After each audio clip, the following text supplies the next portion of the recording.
I decided something was in the air this morning, meaning I woke up automatically a little bit ago, like almost an hour ago, on the early side.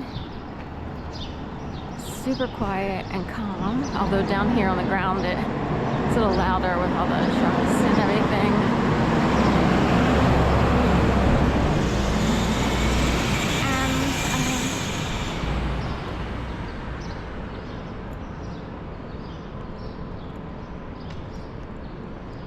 I almost came out a little bit earlier since I was awake, but on the other hand, I thought, why am I awake? And if the universe can sort of, jiggle people awake, if you will, invisibly, is there, something going on outside that I don't necessarily want to run into? Some people would posit, setups. If there were conductors of the opus of your community, your city, your town, your neighborhood, and an opus is someone's great work, I guess, like a symphony, if you will. If there was a conductor who could plan things to occur, and it could be very tangible, like we need contractors to be here at this hour to get the job done. That's very tangible, and that would be part of it.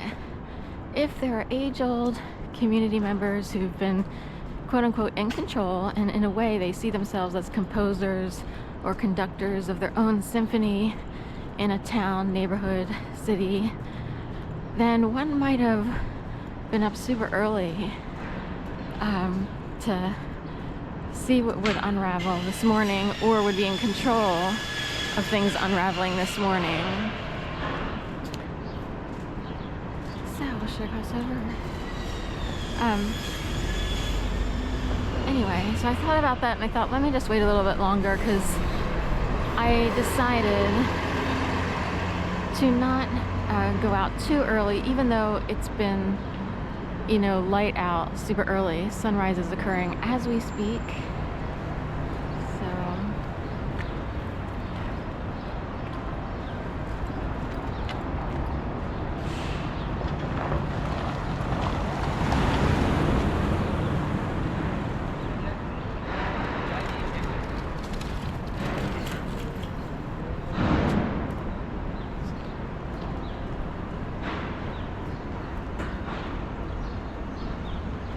So I decided to wait, like 45 minutes to an hour.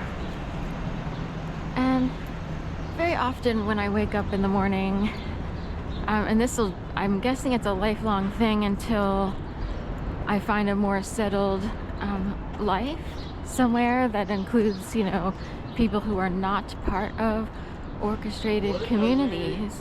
Good morning, how are you? Good. Good morning. You too, thank you. That are not part of orchestrated communities.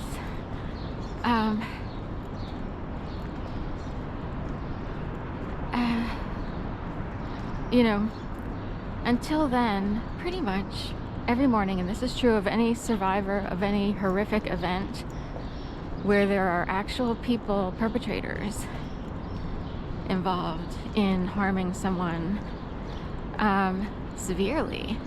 So victims of severe attacks wake up every morning wondering what goes through the minds of the people who executed those attacks. In my case, I can't think of an excuse for them. In some cases, I can kind of think of, like, some people know that people grow up. Some people know that perpetrators of certain crimes grow up in, uncool, whatever situations, and it's, people sort of wind up involuntarily acting out, and maybe something terrible happens. In my case, we have perpetrators of extreme attacks that are, they're technically physical and psychological, but they're designed to appear only psychological. And these people grew up in very specialized communities. I didn't know there were specialized communities. I grew up normally. And I thought I was supposed to go to school, and I kind of didn't even want to do that, but I was sort of like, okay, now I have to go to, University of Delaware, and now I have to figure out how to find a job. Now I have to, that's how we grew up.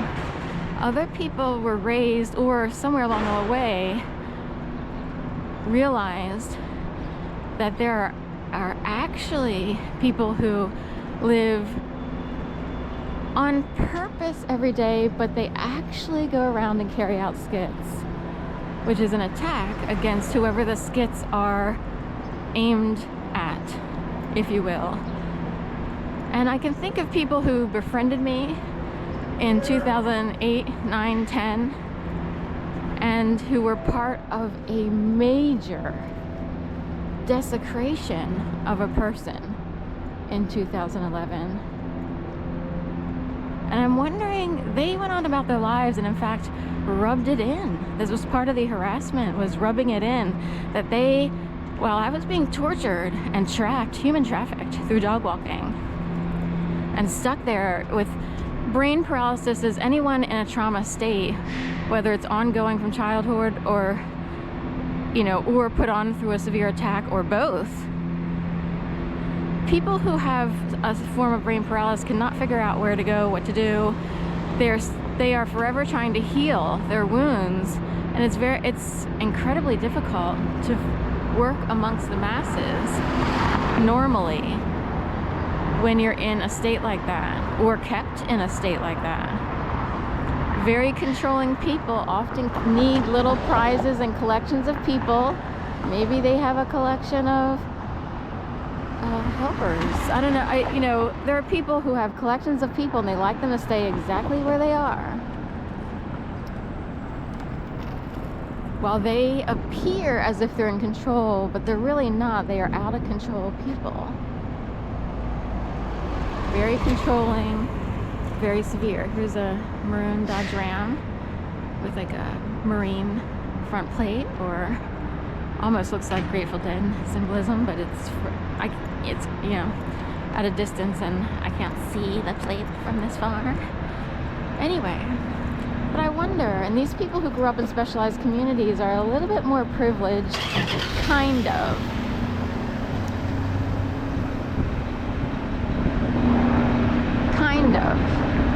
Meaning they see the world as if they're in the Truman Show. They actually live this way. And they went on to pursue other things in life while they kept kicking dirt in my face and kicking me. It's hard to explain. I've had people peel out with brand new license plates on their cars showing, we just moved to Oregon, while you're still running around like a chicken with her head cut off, scared shitless.